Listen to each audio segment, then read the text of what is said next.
രാത്രി ലൈവിലെ അപ്സരയും ശരണ്യയും ശ്രീതുവും ഗബ്രിയും ഇരുന്ന് സംസാരിക്കുകയാണ്. ആ സമയത്ത് ശ്രീതു വന്ന് കിടക്കുന്നത് ഇവരുടെ റൂമിലായതുകൊണ്ട് തന്നെ ഗബ്രി ചോദിക്കുന്നുണ്ട്, അല്ല നിനക്കിപ്പോ എന്തായാലും ഹാപ്പി അല്ലേ?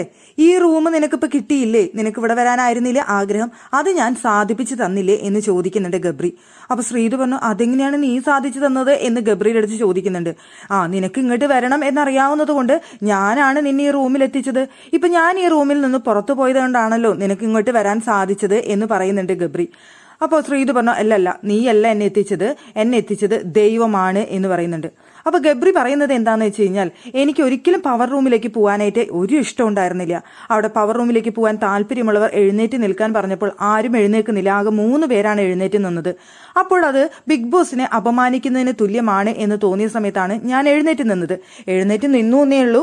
എന്നെ അവരെടുക്കില്ല എന്നുള്ള 100% വിശ്വാസം എനിക്കുണ്ടായിരുന്നു. അവർ എന്നെ എടുക്കില്ല, എന്തായാലും എന്നെ എടുക്കോ പവർ ടീമുകാർ?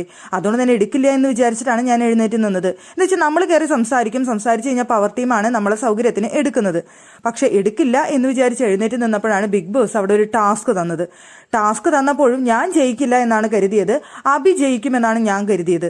അവിടെയും ഞാൻ ജയിച്ചു. അങ്ങനെ അപ്രതീക്ഷിതമായി എനിക്ക് കയറേണ്ടി വന്നു. അപ്പൊ ഇതൊക്കെ ഞാൻ ചെയ്തത് നിനക്കും കൂടി ഉപകാരപ്പെട്ടില്ലേ? നിനക്കും കൂടി ഈ റൂമിൽ വരാൻ സാധിച്ചില്ലേ എന്ന് ചോദിക്കുന്നുണ്ട് ശ്രീതുവിന്റെ അടുത്ത്. ശ്രീതു ഏറ്റവും കൂടുതൽ ചെലവഴിക്കുന്നത് ഈ റൂമിൽ തന്നെയാണ്. അർജുൻ ഉള്ളതുകൊണ്ട് തന്നെ അർജുന്റെ അടുത്ത് രാത്രി ഒരുപാട് നേരം സംസാരിച്ചിരുന്നിട്ടാണ് ശ്രീതു സ്വന്തം റൂമിലേക്ക് പോവാറ്.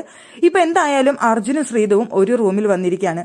അതും ഇപ്പൊ ഗബ്രി പറയുന്നത് ഗബ്രി സഹായിച്ചിട്ടാണ് ശ്രീതുവിന് ഇങ്ങോട്ട് വരാൻ സാധിച്ചത്. ഇനി ക്യാപ്റ്റൻ ആയതുകൊണ്ട് തന്നെ നെക്സ്റ്റ് വീക്ക് വരുന്ന സമയത്ത് ഈ റൂമിൽ തന്നെയായിരിക്കും ശ്രീതു എത്തുക എന്നുകൂടി ഗബ്രി പറയുന്നുണ്ട്. കാരണം ഈ റൂമിൽ ഇപ്പൊ 3 പേരെ ഉള്ളൂ. അപ്പൊ അങ്ങനെ വരുന്ന സമയത്ത് മെമ്പേഴ്സ് കുറവുള്ള റൂമിലേക്ക് ക്യാപ്റ്റനെ വിടും. അങ്ങനെ വരുമ്പോ ഇങ്ങോട്ട് വരാനുള്ള ചാൻസ് ആണ് കൂടുതൽ കാണുന്നത്. അപ്പൊ ഇവരുടെ കൂട്ടത്തിൽ കൂടാർ ആയില്ലേ എന്ന് ചോദിക്കുന്നുണ്ട് ഗബ്രി. ശ്രീതുവിന് സന്തോഷം തന്നെയാണ് ആ കാര്യത്തിലുള്ളത്.